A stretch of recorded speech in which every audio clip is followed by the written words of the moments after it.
नमस्कार, खबरों का पंचनामा देख रहे हैं आप और मैं हूं आपके साथ दिव्या सिंह। हम लेकर आए हैं देश और दुनिया की 5 बड़ी खबरें, जिस पर चर्चा के लिए हमारे साथ स्टूडियो मौजूद हैं कैपिटल टीवी के editor in chief doctor Manish Kumar.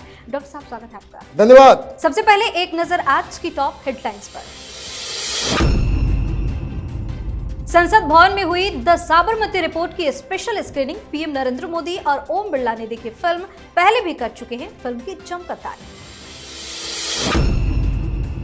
Maharashtra में नए मुख्यमंत्री को लेकर चल रहा सस्पेंस हुआ खत्म, तो एकनाथ शिंदे के बाद अब उनके बेटे श्रीकांत शिंदे का आया बड़ा बयान। बोले, मैं डिप्टी सीएम पद की रेस में नहीं। अवध ओझा ने थामा आम आदमी पार्टी का दामन। अरविंद केजरीवाल ने दिलाई सदस्यता। बोले, शिक्षा के क्षेत्र में जाना माना नाम, चुनाव लड़ने की चर्चा हुई तेज।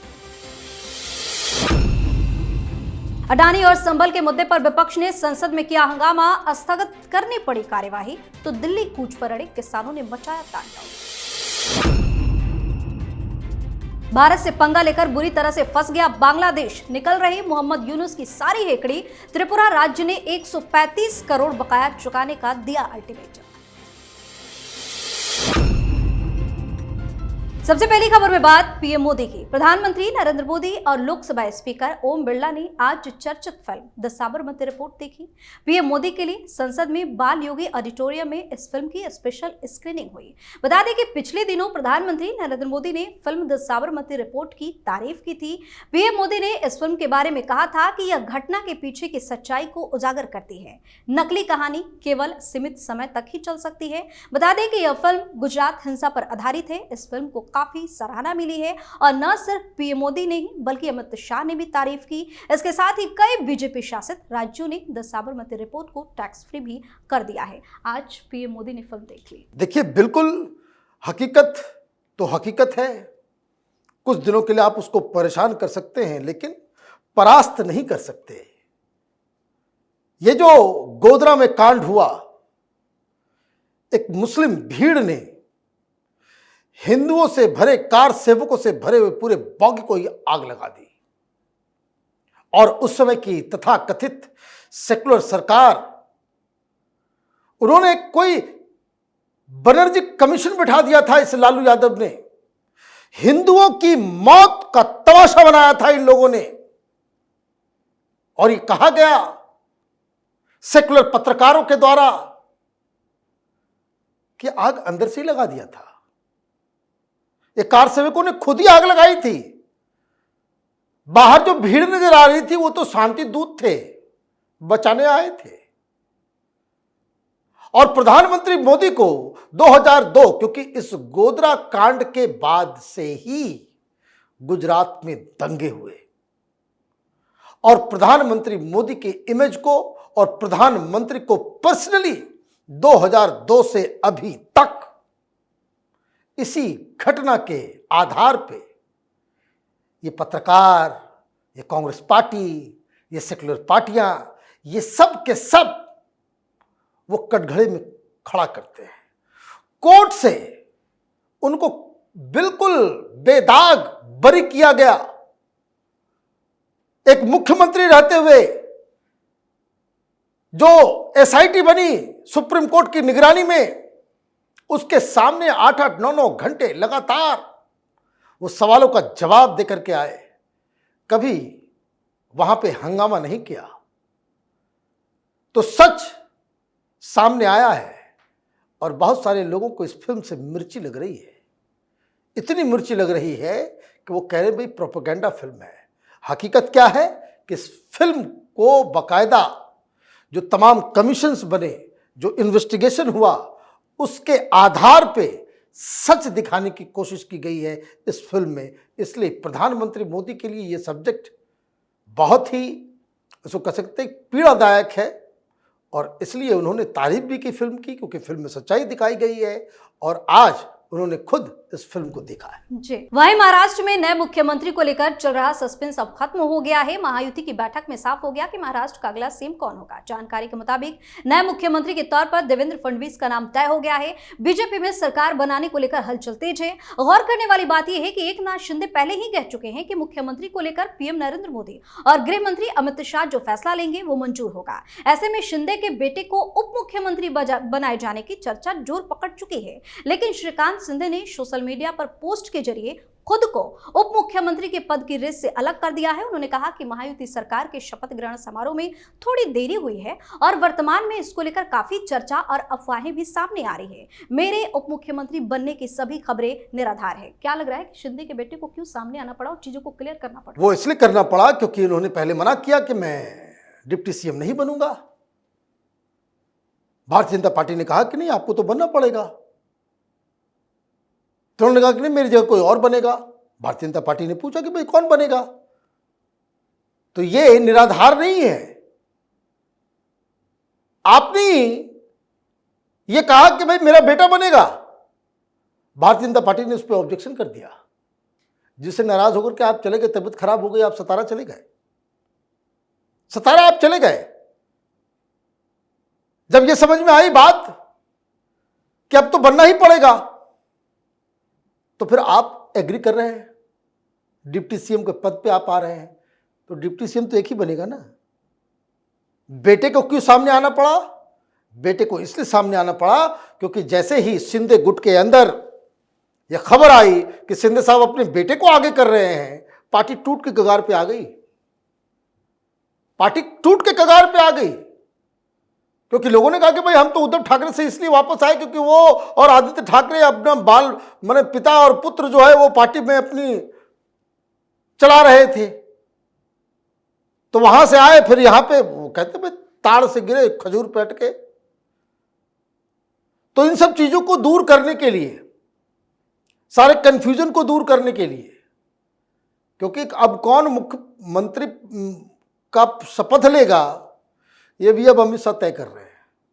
बहुत सारा डेवलपमेंट हो रहा है, बहुत सारी चीजें हो रही है, लेकिन दिक्कत यह है कि शिंदे साहब के हाथ में कुछ नहीं है। शिंदे साहब ने सरेंडर कर दिया है, वो इसलिए क्योंकि वो जान रहे हैं कि जो निगोशिएशन करना है ये यही 2-3 दिन है। सरकार एक बार बन गई तो फिर भारतीय जनता पार्टी के पास अपनी ही बहुमत अपने आप आ जाएगी। जी, इस खबरों में बात केजरीवाल की। यूपीएससी टीचर और मोटिवेशनल स्पीकर अवध ओझा आम आदमी पार्टी में शामिल हो गए। पार्टी के राष्ट्रीय अध्यक्ष अरविंद केजरीवाल और मनीष सिसोदिया ने उन्हें पार्टी ज्वाइन कराई। आपका दामन थामने के बाद ओझा ने कहा कि आज से मैं अपनी इस राजनीतिक पारी की शुरुआत कर रहा हूं। वहीं अवध ओझा को पार्टी ज्वाइन कराते हुए केजरीवाल ने कहा कि अवध ओझा जी शिक्षा के क्षेत्र में इस देश का जाना माना नाम है। हम किसी नेता के आने पर कहते हैं कि पार्टी मजबूत होगी, लेकिन अवध ओझा जी के आने पर शिक्षा क्षेत्र मजबूत होगी। बता दें कि अवध ओझा के पार्टी ज्वाइन करने के बाद से उनके दिल्ली विधानसभा के चुनाव लड़ने की चर्चा भी तेज हो गई है। क्या लग रहा है कि विधानसभा का चुनाव लड़ेंगे? देखिए, ये आदमी तो कहते हैं भाई घाट घाट का पानी पिया हुआ है। अचानक से मीडिया वाले उसको कोई महान थिंकर बता रहे हैं। वो क्यों नहीं बता रहे हैं? सारे लोग क्यों नहीं छाप रहे? कभी लोकसभा के चुनाव से पहले ये बीजेपी के सामने भी हाथ फैला चुका था कि हमको प्रयागराज से टिकट दे दो। कांग्रेस के पास भी गया कि हमें अमेठी से दे दो। भाई टीचर है, टीचर भाई ठीक है, अच्छे टीचर होंगे, मुझे मालूम नहीं, लेकिन नेतागिरी करने आएंगे तब तो बहुत सारे सवालों का जवाब देना पड़ेगा। लेकिन ये सारी चीजें आती रहती जाती रहती, चुनाव में कोई फर्क नहीं पड़ता। वैसा कोई महान पॉलिटिशियन नहीं पैदा हुआ है। वैसे केजरीवाल को जितना मैं समझता हूं, जानता हूं, इस पार्टी को जितना मैं जानता हूं, धक्के मार के कुछ दिनों के बाद इसको पार्टी से बाहर निकाला जाएगा। क्यों? क्योंकि ज्यादा अक्लमंद आदमी आम आदमी पार्टी में रह ही नहीं सकता। तुम प्रोफेसर आनंद कुमार हो, कि तुम प्रशांत भूषण हो, कि तुम कुमार विश्वास हो, उसके अंदर तो पॉपुलर हो नहीं। भाई हर पैरामीटर में आशुतोष भी वहां पे गया, योगेंद्र यादव, ये सब पढ़े लिखे लोग धक्के मार के गुंडों से बाहर फिकवाया था इसका भी यही हश्र होगा। लेकिन इसका एक दूसरा पहलू समझ लीजिए, ये जितने नए लोगों को लेकर के आ रहा है, केजरीवाल अपने लिए उतना गड्ढा खोद रहा है। He might not understand this, लेकिन मैं बस बता रहा हूं आपको। 6 लोगों को लेकर के आया अभी, ये 7वां आदमी है। जो 6 लोग आए, 6 को टिकट दिया, ये 7वां व्यक्ति है, 7वां टिकट होगा। 7 सीट, 7 सीट। वहां पे तो आम आदमी पार्टी का कोई उम्मीदवार था, वहां तो कोई आम आदमी पार्टी का नेता काम कर रहा होगा पिछले 10 साल से, 5 साल से। उसका टिकट तो कट गया। वो क्या करेगा? आरती उतारेगा ओझा की? वो ओझा की आरती उतारेगा या उसको हरवाएगा? तो ये सारी चीजें हैं। इसका मतलब ये है, डीप डाउन केजरीवाल डर रहा है। उसको मालूम है कि हमारे लोग, हमारे विधायक, हमारी पार्टी, उसकी इमेज इतनी खराब हो गई है कि आपको इस तरह के पॉपुलर लोगों को, सोशल मीडिया इन्फ्लुएंसर को, तो टीचर को, तो जो लोग जो अलग अलग चैनलों पे कुछ चीज़ के लिए नाम जिनका प्रचारित ऑलरेडी है, इस तरह के लोगों को आप बुला रहे हो। अभी आप देखिए, अभी तो टीचर आया है, अभी फिल्म स्टार भी आएगा, तो बिग बॉस वाला कंटेस्टेंट भी आएगा। अभी यही सब काम करेगा केजरीवाल। ये शिक्षा ये जो तमाशा कर रहा है, ये बेकार की बातें हैं जी। और अब बात संसद से सड़क तक मचे बवाल की। आज संसद से लेकर सड़क तक हंगामा और बवाल देखने को मिला। संसद के चालू शीतकालीन सत्र के दौरान आज का दिन भी हंगामे की भेंट चढ़ गया। विदेश मंत्री एस जयशंकर को चीन मुद्दे पर लोकसभा में बयान देना था, लेकिन ऐसा नहीं हो सका क्योंकि विपक्ष ने अडानी और संभल के मामले पर हंगामा शुरू कर दिया। वहीं नोएडा के किसान आज दिल्ली कूच कर गए। पुलिस ने नोएडा में दलित प्रेरणा स्थल पर बैरिकेड्स लगाए थे, जिसे किसानों ने तोड़ दिया। कंटेनर पर चढ़कर किसान प्रदर्शन करते नजर आए। किसानों का कहना है कि नए कृषि कानूनों के तहत उचित मुआवजे और बेहतर लाभ की मांग को लेकर दिल्ली की ओर हम कुछ कर रहे हैं। संसद से सड़क तक बवाल क्यों? देखिए, कुछ जानवर ऐसे होते हैं कि जितना उसको धो लो, नहला दो, वो जाकर के फिर वो धूल मिट्टी में ही उल्टे पुल्टेगा। विपक्ष को समझ में नहीं आ रहा है, खास करके कांग्रेस पार्टी को। वही गलती आप लगातार कर रहे हैं। आज क्या हुआ? आपने वहां पे हंगामा किया। बहुत बड़ी पार्टी है, तीसरी बड़ी पार्टी है वो गठबंधन में, टीएमसी। उन्होंने कहा कि ये बकवास बंद करो। वो साथ में नहीं आए। आगे कुछ और दिन इंतजार कीजिए, बहुत सारे लोग जो है वो थैंक यू बोल देंगे कांग्रेस पार्टी को। जिद क्या है? क्योंकि राहुल गांधी ने कह दिया है कि भाई अडानी के ऊपर हम घेरेंगे। क्या फर्क पड़ता है सरकार को? सरकार भी यही चाहती है किसी चीज पर डिस्कशन ना हो। फिर अचानक से एक दिन सारे लोग लेकर के आएंगे, आप वॉकआउट कर जाएंगे, वहां बैठ करके सारे कानूनों को जो है वो लोकसभा में पास कर दिया जाएगा। यही हो रहा है ना। ये राहुल गांधी, ये 2019 के बाद से यही हो रहा है। आप संसद चलने नहीं देते और सरकार भी कहती है कि बहुत अच्छा,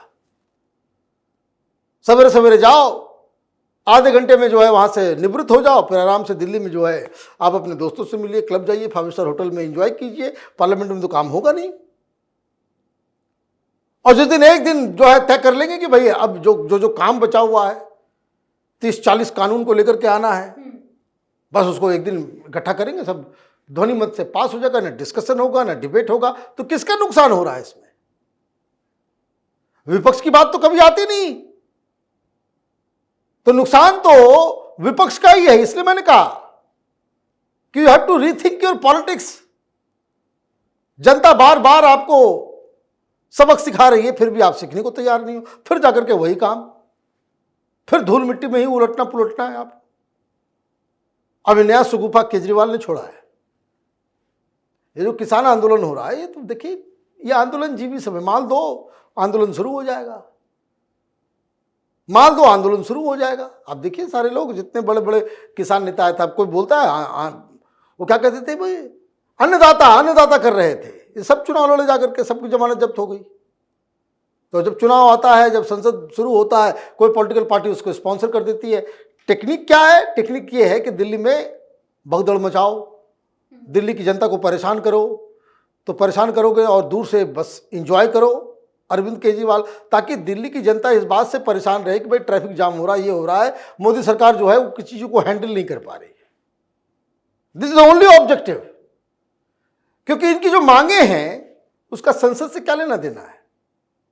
इनकी जो मांगे हैं उसको पूरा करने के लिए ये नोएडा अथॉरिटी काफ़ी है, ग्रेटर नोएडा अथॉरिटी काफ़ी है, उसके अलावा कुछ करने की आवश्यकता नहीं है। लेकिन फिर भी जो मैंने कहा कि हर इस तरह की चीज़ों के पीछे राजनीति होती है और विपक्ष इस तरह के उपद्रवी राजनीति करने में अब धीरे धीरे उसको महारत हासिल हो गई। जी, आखिरी खबर में बात बांग्लादेश की। बांग्लादेश में फैली अराजकता की आंच भारत तक पहुंच गई। देश में हिंदुओं समेत अल्पसंख्यकों के खिलाफ बढ़ते अत्याचार को लेकर मोहम्मद यूनिस की अंतरिम सरकार फेल होती नजर आ रही है। भारत ने बार बार इस मुद्दे पर बांग्लादेश को आगाह किया है, लेकिन वो सुधारने का नाम नहीं ले रहा। अब भारत ने भी बांग्लादेश से सख्ती से निपटने का फैसला किया है। त्रिपुरा ने बांग्लादेश को 135 करोड़ रुपए का बकाया चुकाने का अल्टीमेटम दे दिया है। बता दें कि एनटीपीसी विद्युत व्यापार निगम लिमिटेड के माध्यम से किए गए बिजली व्यापार समझौते के अनुसार बांग्लादेश पर त्रिपुरा का 135 करोड़ रुपए का बिजली बकाया है। मोहम्मद यूनुस अब क्या करेंगे? देखिए, अंधकार हिंदुस्तान से बहुत बिजली जाती है, वहां पे तो लाइट ही हिंदुस्तान सबसे बड़ा सप्लायर है। अब उनको बिजली काटना पड़ेगा। आप हिंदुओं को वहां काटोगे, वहां पे माइनॉरिटीज के साथ इस तरह का व्यवहार करोगे और हिंदुस्तान चुप बैठेगा, ये होगा नहीं। अभी तो सिर्फ इस तरह की चीजें की जा रही है। वो कहाँ है वो सब लोग? और जनता को याद रखना चाहिए, वो कहाँ है वो सब लोग? ये रवीश कुमार उसके चट्टे बट्टे, या अजीत अंजुम, वाजपेयी और पता नहीं कौन कौन अरमा शर्मा सब है जो नाच रहे थे। रेवोल्यूशन आ गया, क्रांति आ गई, तानाशाही खत्म हो गई। उसमें जिस दिन ये चल रहा था उस दिन मैंने कहा था कि ये लोग बेवकूफ लोग हैं, इनको जरा सा भी इल्म नहीं है, समझ नहीं है कि क्या होने वाला है।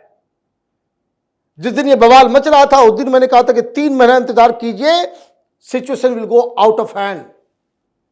जो लोग, और यहां ऐसे से पागल लोग कि भाई हिंदुस्तान में भी वैसे ही होगा,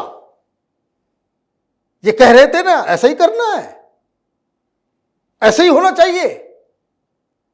तो ये इलाज जो है इसका कुछ और है, और इस बात के लिए आप इत्मीनान रखिए, इस बार बहुत ही कड़ा फैसला हिंदुस्तान की तरफ से होगा कि जिसको बांग्लादेशी फिर कभी भूल नहीं पाएंगे। बहुत बहुत धन्यवाद से तमाम जानकारी के लिए। धन्यवाद। खबरों का पंचनामा में आज के लिए इतना ही। देश और विदेश की बाकी खबरों और उनके सटीक एनालिसिस के लिए देखते रहिए कैपिटल टीवी। हमें लाइक कीजिए, शेयर कीजिए और हाँ, कैपिटल टीवी को सब्सक्राइब करना बिल्कुल ना भूलें। धन्यवाद।